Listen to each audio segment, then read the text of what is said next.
আসসালামু আলাইকুম প্রিয় ফুটবল ফ্যান্স।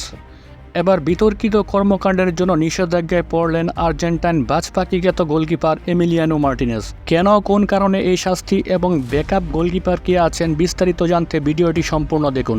পেনাল্টি ঠেকিয়ে কিংবা শিরোপা জিতে এমিলিয়ানো মার্টিনেজ মাতেন ভিন্ন উদযাপনে। এটা প্রায় নিয়মিত হয়ে গেছে, যা আবার আর্জেন্টিনা সমর্থকদের কাছে বেশ জনপ্রিয়ও বটে।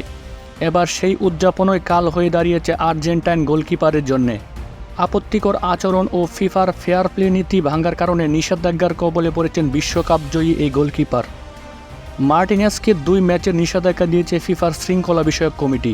মার্টিনেজ ফেয়ার প্লে নীতি ভেঙেছেন চিলির সাথে বিশ্বকাপ বাছাই পর্বের ম্যাচের শেষে কোপা আমেরিকা ট্রফি নিয়ে অশোভন উদযাপন করার কারণে। সেদিন কোপা আমেরিকা শিরোপা উরুতে নিয়ে নিজের পুরনো উদযাপনে মাতেন এই অ্যাস্টন ভিলার গোলকিপার, যা তিনি কাতারে বিশ্বকাপ জেতার পরও করেছিলেন। তবে সেবার পার পেলেও এবার মার্টিনেজের উদযাপনের মধ্যে অশালীন অঙ্গভঙ্গি খুঁজে পেয়েছে ফিফা। শাস্তি ঘোষণা করতে সময় নিলেও পার পেলেন না মার্টিনেজ। অবশ্য শুধু এই কারণে শাস্তি পাননি মার্টিনেজ, তার সঙ্গে যুক্ত হয়েছে কলম্বিয়ার ম্যাচে তার আপত্তিকর আচরণও। সেদিন ম্যাচ হারার পর ক্যামেরা অপারেটরের সরঞ্জামে ধাক্কা দিয়ে সমালোচনার মুখে পড়েন মার্টিনেজ। সেটা নিয়ে সেই ক্যামেরাম্যান অপারেটর অভিযোগও জানিয়েছিলেন আর্জেন্টাইন গোলকিপারের বিরুদ্ধে, যা তদন্ত করে মার্টিনেজের দোষ খুঁজে পেয়েছে ফিফার শৃঙ্খলা বিষয়ক কমিটি।